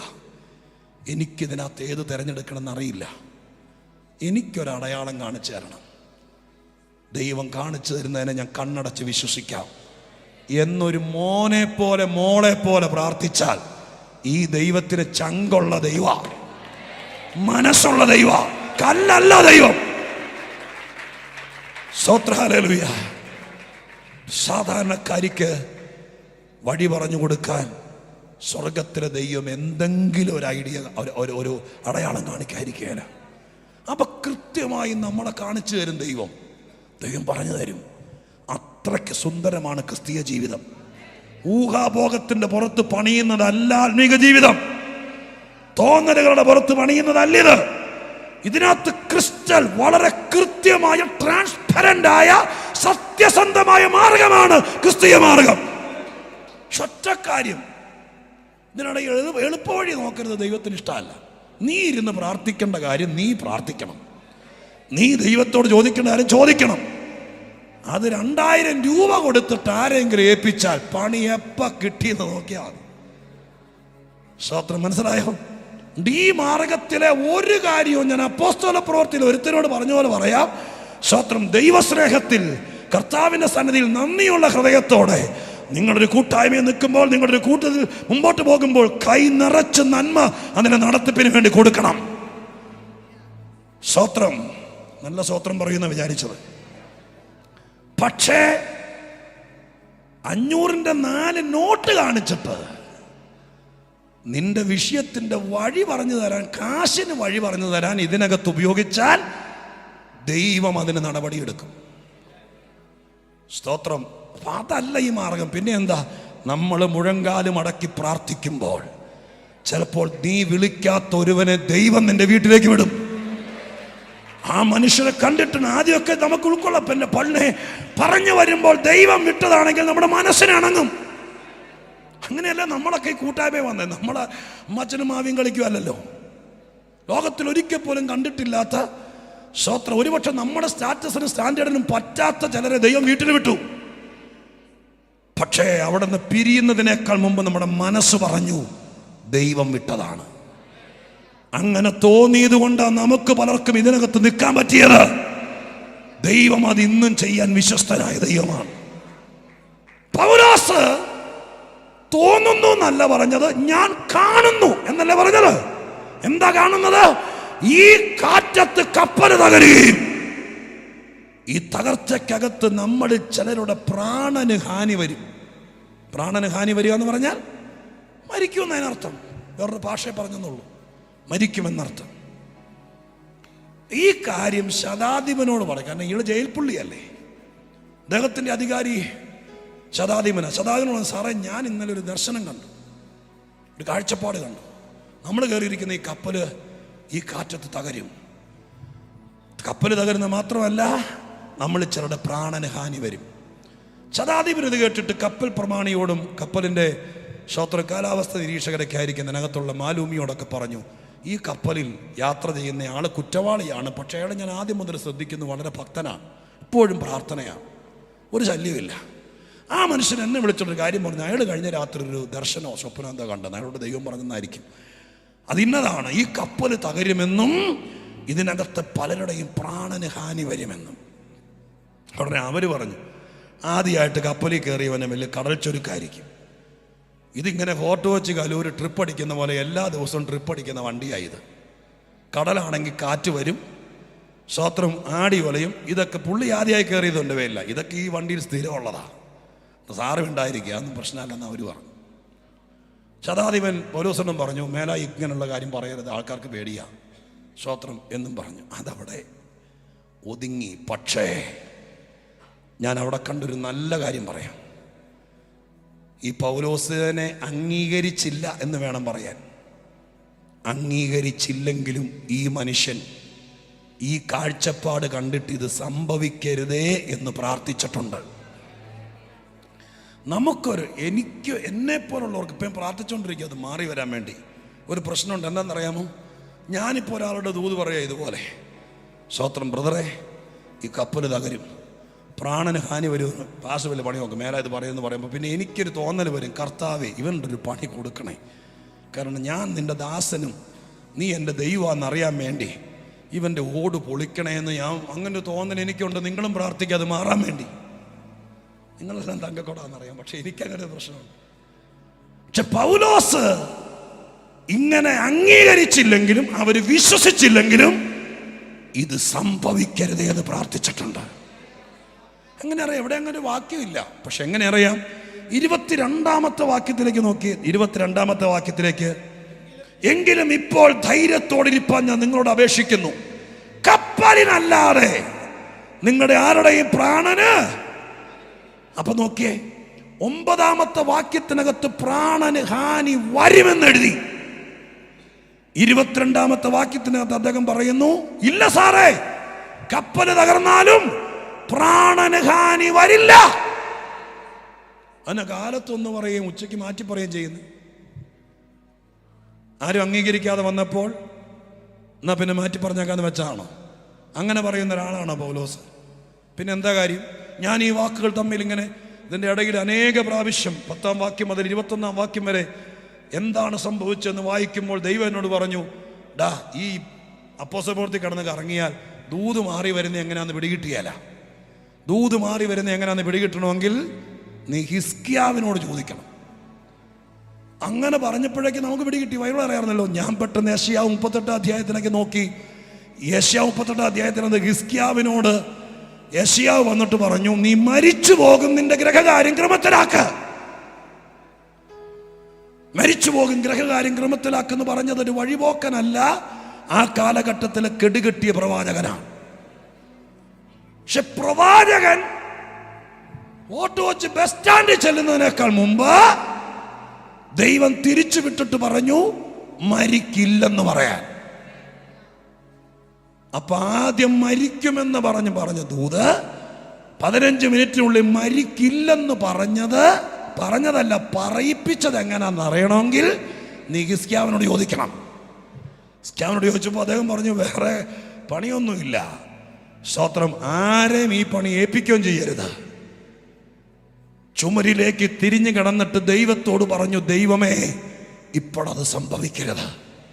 ഞാൻ നിനക്ക് വേണ്ടി നിന്നതും നിന്നെ പ്രസാദിപ്പിച്ചതും ഓർക്കണമേ എന്ന് പ്രാർത്ഥിച്ചപ്പോൾ ദൂത് മാറി വന്നു.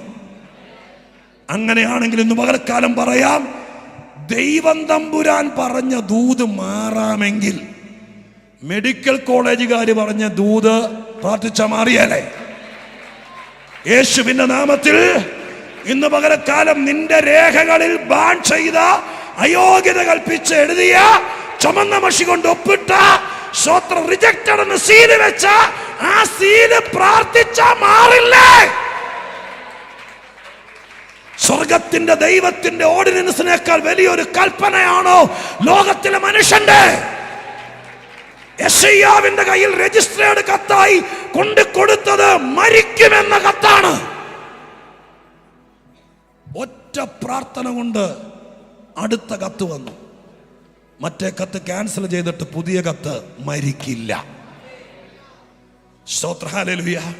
9-ാം വാക്യത്തിനകത്ത് കപ്പലിൽ യാത്ര ചെയ്യുന്ന പലരുടെയും പ്രാണന് ഹാനി വരും. 22-ാം വാക്യത്തിനകത്ത് ദൂത് മാറി വന്നു, പ്രാണന് ഹാനി വരില്ല. ചുമ്മാ കാലത്തും വൈകുന്നേരവും മാറ്റിയും മറച്ചും പറയാൻ ദൈവത്തെ അത്ര കൊച്ചാക്കാൻ പറ്റിയല്ല. ഇത് മാറി വന്നിട്ടുണ്ടെങ്കിൽ പൗലോസ് പ്രാർത്ഥിച്ചിട്ടുണ്ട്. പ്രാർത്ഥിക്കാൻ ആളുണ്ടെങ്കിൽ എഴുതിയ രേഖ മാറും. പ്രാർത്ഥിക്കാൻ ആളുണ്ടെങ്കിൽ പറഞ്ഞ ദൂത് മാറും.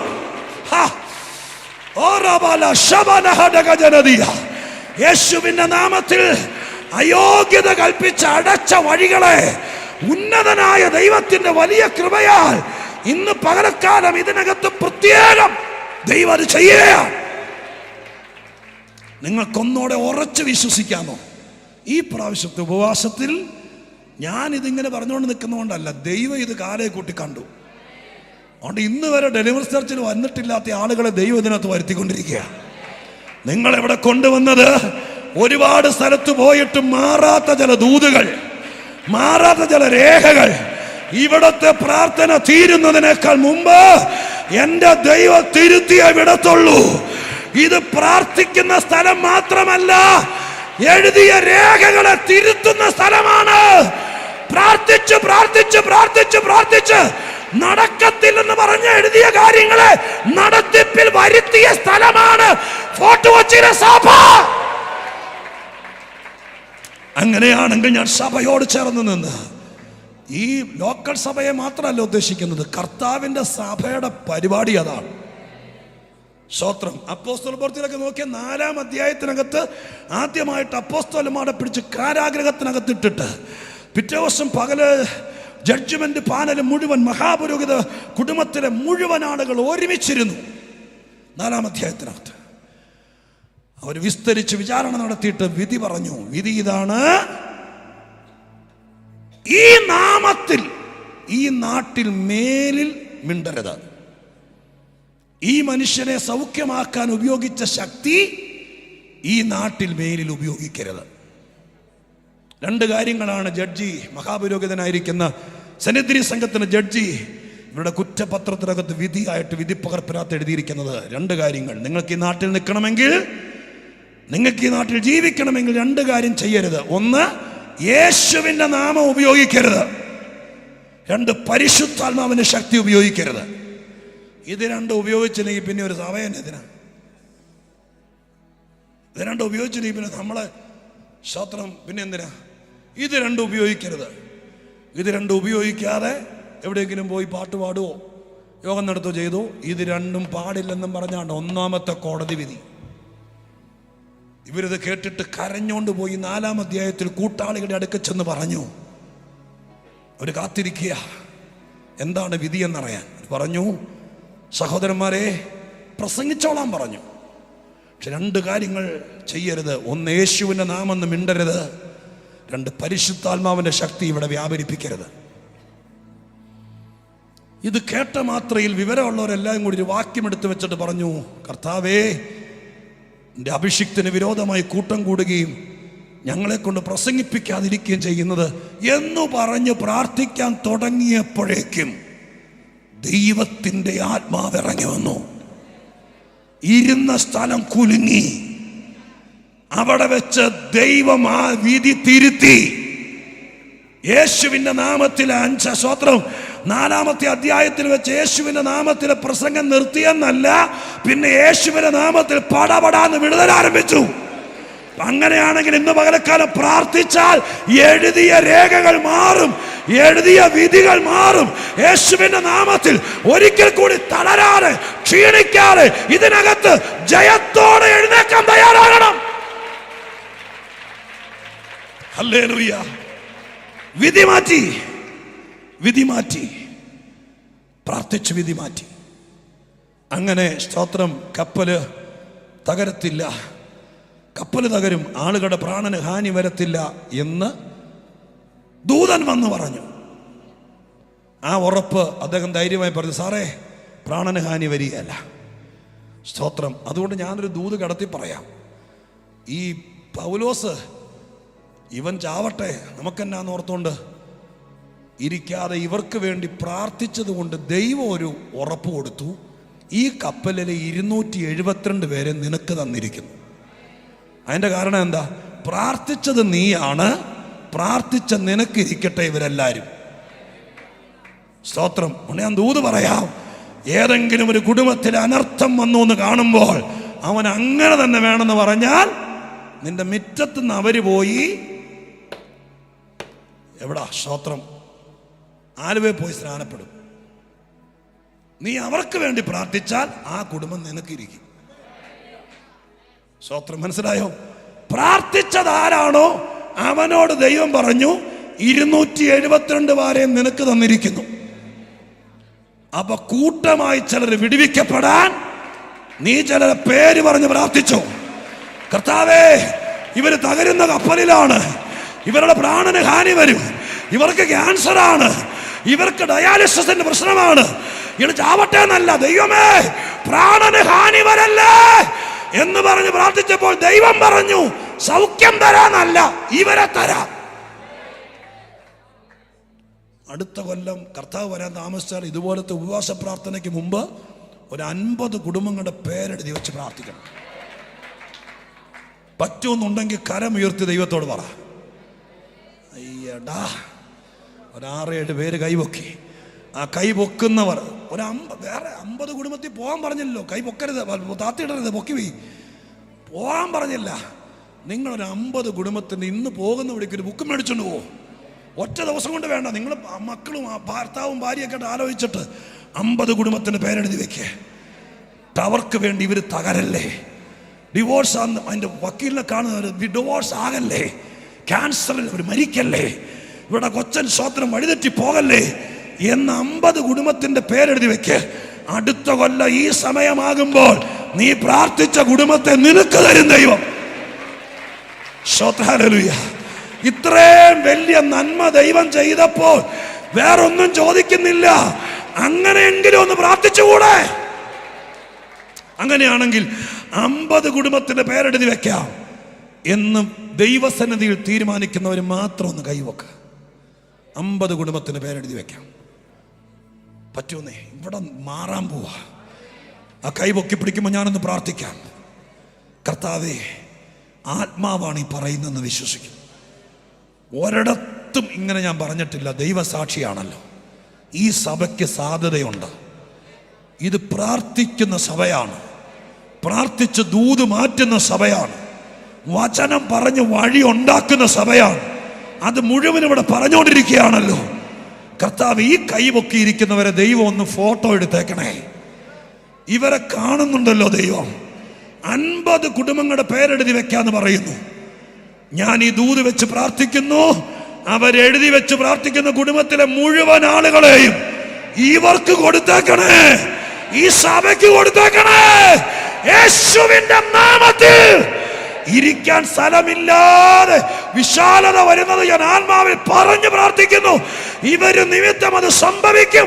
യേശുവിന്റെ നാമത്തിൽ തന്നെ ഉറക്കെ ആമേൻ പറഞ്ഞ് കുറച്ചോടെ ശക്തിയോടെ. കർത്താവ് ഫോട്ടോ എടുത്തിട്ടുണ്ട്. ഞാൻ എന്ത് പ്രാർത്ഥിക്കുന്നു അതെന്റെ കർത്താവ് ചെയ്യുന്നു, എൻ്റെ വിശ്വാസം. ഫോട്ടോ എടുത്തിട്ടുണ്ട്. അങ്ങനെയാ പ്രാർത്ഥിച്ചത്. സ്തോത്രം. അതുകൊണ്ട് ഇനി ഒഴിഞ്ഞു മാറരുത്, ഇന്ന് തന്നെ ചെയ്യണം. 50 ഇനി ബാക്കി പ്ലാനിങ് ഒക്കെ പാസ്റ്റർ ദൈവസ്ഥലിൽ ആലോചിച്ച് പറഞ്ഞോളൂ. 50 കുടുംബങ്ങളുടെ പേരെഴുതി വെക്കുക, അവരെ നിങ്ങൾക്ക് തരും. ലാസ്റ്റ് വാക്ക്, ഉച്ചത്തെ സെഷൻ തീരാൻ പോവാ. ലാസ്റ്റ് വാക്ക് വായിച്ച വാക്യം ഇങ്ങനെയാ. കപ്പല് മുമ്പോട്ട് പോയി. പൗലോസ് അവരെ ധൈര്യപ്പെടുത്തി, പ്രാണന് ഹാനി വരില്ലെന്നൊക്കെ പറഞ്ഞു. പെട്ടെന്ന് അവരോട് പറഞ്ഞു, നിങ്ങളിങ്ങനെ ആഹാരം കഴിക്കാതെ 14 ദിവസമായി, നിങ്ങളുടെ പ്രാണനെ നിലനിർത്തണം എന്ന് പറഞ്ഞ് സംഭവമൊക്കെ എടുത്തു കൊടുത്ത് കഴിച്ചുകൊണ്ടിരിക്കുമ്പോൾ പെട്ടെന്നൊരു കൂറ്റൻ തിരമാല വന്നു, കപ്പലിൽ ആഞ്ഞടിച്ചു. കപ്പൽ ഒറ്റ തിരമാല കൊണ്ട് പൊളിഞ്ഞ് പലകയായിപ്പോയി. പിന്നീട് വായിച്ചതിനകത്ത് കാണാം, പൊളിഞ്ഞു പോയി. എല്ലാവരും ഉപ്പുവെള്ളത്തിൽ വീണു. സ്തോത്രം. കപ്പല് തകർന്നു. അങ്ങനെ കപ്പല് തകർന്ന് എല്ലാവരും വെള്ളത്തിൽ, ഈ കപ്പലിന്റെ കണ്ണത്തിൽ അണിയത്തിലൊക്കെ പിടിച്ച് തൂങ്ങിക്കിടക്കുമ്പോൾ, റോമൻ പട്ടാളത്തിന്റെ നിയമമനുസരിച്ച് കുറ്റവാളി ചാടിപ്പോയാൽ കുറ്റവാളി അനുഭവിക്കേണ്ട ശിക്ഷ ഈ കാവൽക്കാരനായിരിക്കുന്ന പട്ടാളക്കാരനെ അനുഭവിക്കണം. അതുകൊണ്ട് കപ്പൽ തകർന്നത് ശരിയാണ്. ജയിൽ പുള്ളി ചാടിപ്പോയാൽ ഇവൻ പട്ടാളക്കാരൻ രക്ഷപ്പെട്ടാൽ അവൻ ആ ശിക്ഷ അനുഭവിക്കണമെന്ന് പേടിച്ച് പട്ടാളക്കാരൻ വാളൂരി കുറ്റവാളിയെ വെട്ടാനൊരുങ്ങിയാണ് വെള്ളത്തിലിട്ട്. ആ സമയത്ത് ശതാധിപൻ പെട്ടെന്ന് പൗലോസിനെ രക്ഷിപ്പാൻ ആഗ്രഹിച്ചു പറഞ്ഞു, വെട്ടരുത് വെട്ടരുത് എന്ന് പറഞ്ഞ വാക്കാണ് ഇന്ന് പകലത്തെ പ്രധാന ദൂതന്റെ കുറിവാക്യം. ശതാധിപൻ പറഞ്ഞ വാക്കിങ്ങനെയാണ്, വെട്ടരുത് എന്ന് പറഞ്ഞതിന് ശേഷം അദ്ദേഹം ആ കപ്പലിന്റെ അണിയത്ത് എവിടെയോ തൂങ്ങി ആടിക്കൊണ്ട് അദ്ദേഹം വിളിച്ചു പറയുന്നു, നീന്തുവാൻ കഴിയുന്നവർ ആദ്യം ചാടി കരയ്ക്ക് പറ്റുവാനും ശേഷമുള്ളവർ പലകമേലും കപ്പലിന്റെ കണ്ണങ്ങളുടെ മേലുമായി എത്തുവാനും കൽപ്പിച്ചു. ഇങ്ങനെ എല്ലാവരും കരയിലെത്തി രക്ഷപ്പെടുവാൻ സംഗതി വന്നു. ചുരുക്കി പറയാം, ഇങ്ങനൊരു പ്രശ്നം വന്നപ്പോൾ, കപ്പൽ തകർന്നപ്പോൾ, വെള്ളത്തിൽ വീണപ്പോൾ, ഈ കപ്പലിനകത്തെ ആളുകൾ വിവിധ കാറ്റഗറിക്കാരാണ്. വലിയ ബിസിനസ് ക്ലാസ് ടിക്കറ്റിൽ യാത്ര ചെയ്യുന്നവരുണ്ട്, റോമിൽ പോയി സുഖവാസത്തിന് വേണ്ടി പോകുന്നവരുണ്ട്, കുറ്റവാളികളായി പോകുന്നവരുണ്ട്, ബിസിനസ്സുകാരുണ്ട്, സാധാരണ യാത്രക്കാരുണ്ട്, പല കാറ്റഗറിയിലാണ്. പട്ടാളക്കാരുണ്ട്. അങ്ങനെ ഒത്തിരി പേരായി കപ്പലിൽ, 276 പേര്. പക്ഷെ കപ്പൽ തകർന്നപ്പോൾ ശതാധിപന്റെ വാക്കിൽ നിന്ന് ഞാൻ മനസ്സിലാക്കുന്നു, ഇപ്പോൾ കപ്പലിൽ 2 കൂട്ടരേ ഉള്ളൂ. ശ്രദ്ധിച്ചു വായിച്ചാൽ കാണാൻ കഴിയുന്ന, അയാൾ പറയുന്നത് ഇങ്ങനെയാണ്. ഒന്നാമത്തെ കൂട്ടര് അയാൾ പറയുന്നു നീന്തുവാൻ കഴിവുള്ളവർ. ആദ്യത്തെ കൂട്ടര് കഴിവുള്ളവര്. കുറച്ചുകൂടെ മുന്നോട്ട് വായിക്കുകയാണ്. ചാടി കര പറ്റുവാനും ശേഷമുള്ളവർ, പലകമേലും കപ്പലിന്റെ ശേഷമുള്ളവർ. രണ്ടാമത്തെ കൂട്ടര്. അപ്പൊ 2 കൂട്ടരെ ഇപ്പൊ കപ്പലിലുള്ളൂ. ബാങ്കിൽ പണമുണ്ടെങ്കിലും കൈ കാശുണ്ടെങ്കിലും കപ്പല് തകർന്നപ്പോൾ 2 കൂട്ടരേ ഉള്ളൂ. 1 കഴിവുള്ളവർ, 2 ശേഷിക്കുന്നവർ അഥവാ കഴിവില്ലാത്തവർ. അപ്പൊ ഈ കപ്പലിൽ കഴിവുള്ളവരും കഴിവില്ലാത്തവരും ഉണ്ട്. കഴിവുള്ളവർ എന്ന് പറഞ്ഞാൽ എന്തിനാ 3-4 കൂട്ടം കാര്യങ്ങളാണ് അവിടെ എഴുതിയിരിക്കുന്നത്. കഴിവ് എന്തിനാ നോക്കിയേ. 1, നീന്തുവാൻ കഴിയുന്നവർ ആദ്യം ചാടി കരയ്ക്ക് പറ്റുവാനും. അപ്പോ സ്തോത്രം 3 കാര്യങ്ങൾ. 1, ചാടാൻ കഴിവ് വേണം. എങ്ങോട്ട് ചാടാൻ? വെള്ളത്തിലേക്കല്ല, കരയിലേക്ക് ചാടാൻ. സ്തോത്രം. കരയിലേക്ക് ചാടിയാൽ പിന്നെ നീന്താൻ പറ്റുമോ? വെള്ളത്തിലല്ലേ നീന്താൻ പറ്റുള്ളൂ. ചാടിയിട്ട് നീന്താനല്ലേ പറഞ്ഞേ, ചാടിയിട്ട് ഓടാനല്ലല്ലോ പറഞ്ഞേ. ഇപ്പൊ എങ്ങോട്ടാ ചാടണ്ടേ? ഇവര് ഇങ്ങനെ പൊളിഞ്ഞു കിടക്കുന്ന കപ്പലിൽ തൂങ്ങി കിടക്കുക. അപ്പൊ ചാടാൻ കഴിവുള്ളവർ എന്ന് പറഞ്ഞാൽ എങ്ങോട്ടാ ചാടണ്ടേ? കടലിലേക്ക് ചാടണം. ഏത് കടലിലേക്ക്? ഇവിടെ ചുമ്മാ വൈകുന്നേരം ഇപ്പൊ ആറിക്കിടക്കുന്ന കടലിലേക്കല്ല. 14 ദിവസമായിട്ട് കാറ്റും കോളും കാരണം കിളകി കലിതുള്ളി നിൽക്കുന്ന കടലിലേക്ക് ചാടണം. അതിന് കഴിവുള്ളവർ ഫോർട്ട് കൊച്ചിയിലുണ്ടോ എന്ന് എനിക്കറിയില്ല. വേണമെങ്കിൽ ഇപ്പൊ പോയി ഒന്ന് ചാടിയിട്ട് വരാം. പക്ഷേ സ്തോത്രം, സുനാമി പോലത്തെ തിരമാലകൾ അലറി നിൽക്കുമ്പോൾ ആ കടലിലേക്ക് ചാടാൻ കഴിവുള്ളവർ ഇതിനകത്ത് ആരൊക്കെ ഉണ്ടെന്നറിയില്ല. 2, നീന്താൻ. എവിടെ നീന്താൻ? ഇതുപോലെ ഇളകി നിൽക്കുന്ന കടലിൽ നീന്താൻ ആരെ കൊണ്ട് പറ്റും? സ്തോത്രം. കരപറ്റാൻ, ഇതുപോലത്തെ കടല് നീന്തി കരപറ്റാൻ കഴിവുള്ളവർ ആരുണ്ട്? അവരെത്ര പേരുണ്ടെന്ന് അറിയില്ല. പക്ഷെ ഈ കപ്പലിനകത്ത് കഴിവില്ലാത്തവരുണ്ട്. കഴിവില്ലാത്തവരെല്ലാം ഉപ്പുവെള്ളം കുടിച്ച് ചാവട്ടെ എന്നല്ല ശതാധിപൻ പറഞ്ഞത്. ശതാധിപൻ പറഞ്ഞു, കഴിവില്ലാത്തവർ പലകമേൽ പിടിച്ച് രക്ഷപ്പെടട്ടെ. അതിനർത്ഥം എന്താ? ഞാൻ ആത്മീക വ്യാഖ്യാനം പറഞ്ഞ് അവസാനിപ്പിക്കാം. സ്തോത്രം. കഴിവുള്ള ഒത്തിരി പേര് ഈ കൊച്ചി കാണും. കഴിവുള്ള പലരും ഒരു കര പറ്റി കാണും. പക്ഷെ എത്ര പഠിച്ചിട്ടും കര പറ്റാത്തവർ, എത്ര പ്രാർത്ഥിച്ചിട്ടും കര പറ്റാത്തവർ, എത്ര ഉപവസിച്ചിട്ടും കര പറ്റാത്തവർ, അങ്ങനെയുള്ള ആരെങ്കിലും ഒന്ന് വന്നിട്ടുണ്ടോ? എന്തെല്ലാം ചെയ്തിട്ടും എൻ്റെ പാസ്റ്ററെ കടം മാറിയിട്ട് ജീവിക്കാനൊക്കെ തോന്നില്ല. ഇത് 16ാമത്തെ വാടക വീടാ. സ്വപ്നങ്ങൾ മാത്രമേ ഉള്ളൂ. ഒരു കര പറ്റുന്ന ലക്ഷണമില്ല. കല്യാണം നടക്കുന്നു തോന്നുന്നില്ല. ഇങ്ങനെ പറഞ്ഞ് അലറി നിൽക്കുന്ന വിഷയത്തിന് നടുവിൽ കര പറ്റത്തില്ലെന്ന് പേടിച്ച് നിൽക്കുന്ന ആരെങ്കിലും ഉണ്ടെങ്കിൽ അവർക്ക് വേണ്ടി ശതാധിപൻ പറഞ്ഞ വാക്ക് വ്യാഖ്യാനിക്കുകയാണ്. ശതാധിപൻ പറഞ്ഞു, കര പറ്റാൻ സാധ്യതയില്ലാത്ത കഴിവില്ലാത്തവർ പലകമേൽ പിടിച്ച് രക്ഷപ്പെടട്ടെ. സ്തോത്രം. അതിനർത്ഥം ഞാൻ ഇങ്ങനെ പറയാം, നിനക്ക് കഴിവില്ലാത്തത് കൊണ്ട് നിന്നെ കൈവിട്ടിട്ട് പോകുന്നൊരു സ്ഥലമല്ല ഈ സ്ഥലം. ദൈവം ഈ പ്രാർത്ഥന കഴിയുമ്പോൾ ഏതെങ്കിലും ഒരു പലക കഷ്ണം അത് ഒഴുകി നിന്റെ മുമ്പിലെത്തും.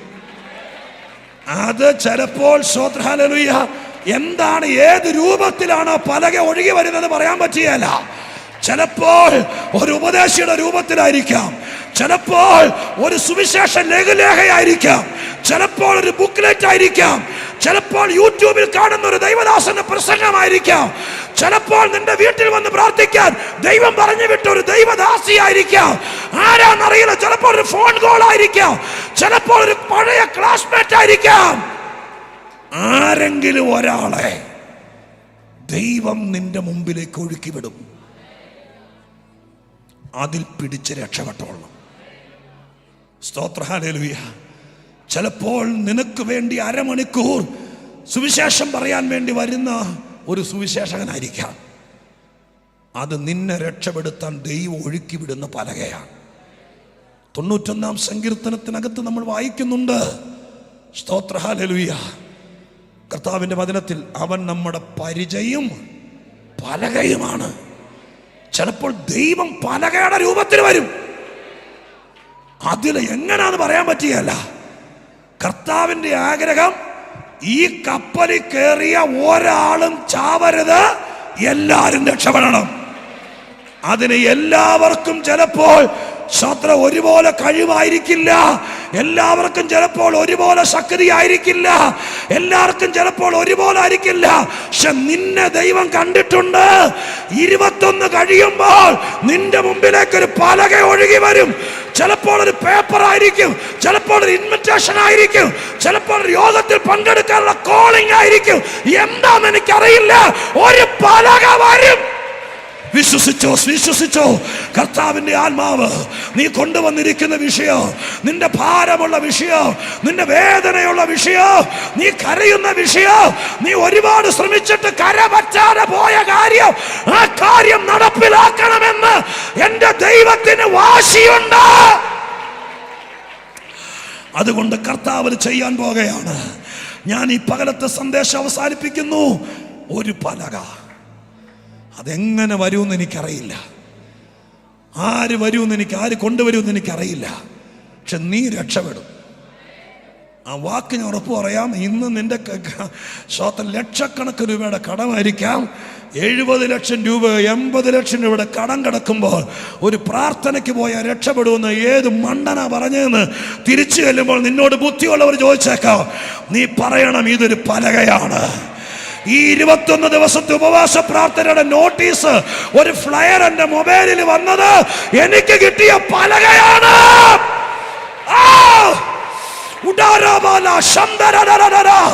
ഞാൻ അതിന് വിടിയേലോ, ഞാൻ അതിന് വിടിയേലോ. എന്റെ ദൈവം എനിക്ക് തന്ന പലകയാണ് ഡെലിവറൻസ് ചർച്ച്.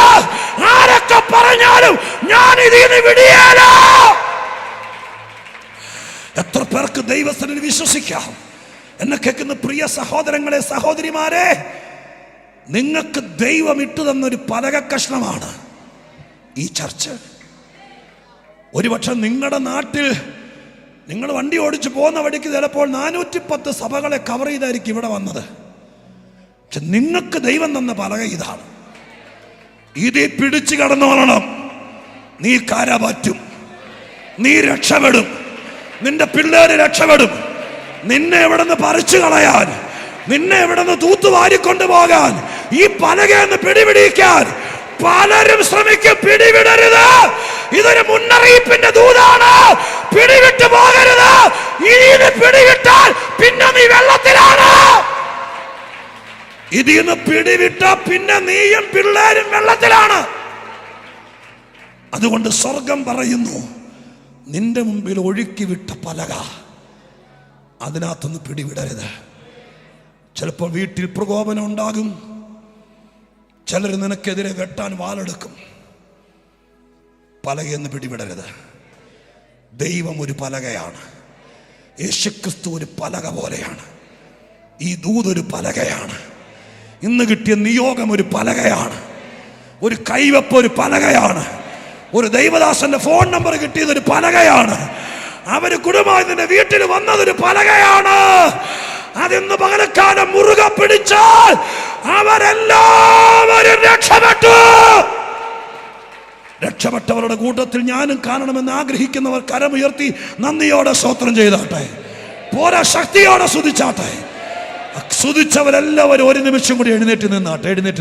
ഒരു നിമിഷം കൂടെ ഉച്ചത്തെ സെക്ഷൻ നമ്മൾ നിർത്തുകയാണ്. കർത്താവിൻ്റെ ആത്മാവ് നമ്മോട് അരുളി ചെയ്തു. തുടക്കം മുതൽ കേറിയിറങ്ങി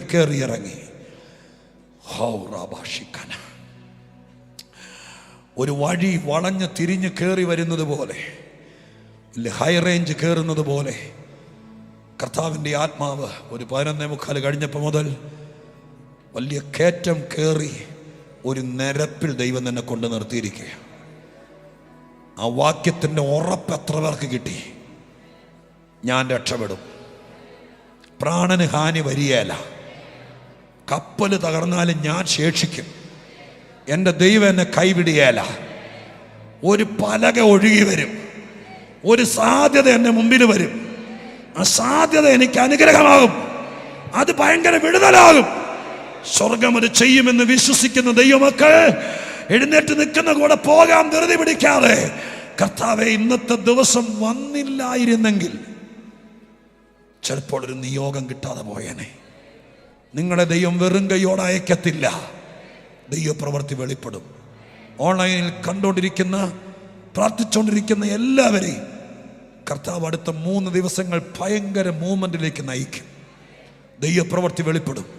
ഞാനൊരു വാക്ക് പ്രാർത്ഥിച്ച് കർത്തൃദാസന്മാരുടെ കയ്യിലേക്ക് ഈ അന്തരീക്ഷം കൈമാറി കൊടുക്കാം. എല്ലാവരും പ്രാർത്ഥിച്ചാട്ടെ. നിങ്ങൾക്ക് ഈ കേട്ട ദൂതിനകത്ത് എന്തെങ്കിലും ഇടപെട്ടെന്ന് ബോധ്യമുണ്ടെങ്കിൽ നിങ്ങളുടെ വലങ്കരം നെഞ്ചത്തേക്ക് വെച്ചാട്ടെ. ആത്മാവിൽ പറഞ്ഞാട്ടെ, തുടക്കം മുതൽ എൻ്റെ കർത്താവ് എന്നോട് തന്നെയാണ് സംസാരിച്ച്. അങ്ങനെ ബോധ്യമുണ്ടെങ്കിൽ മാത്രം, ഞാനങ്ങനെ സ്ഥാപിക്കുകയൊന്നുമല്ല. ബോധ്യമുണ്ടെങ്കിൽ ആ കൈ നെഞ്ചത്തേക്ക് വെക്കണം.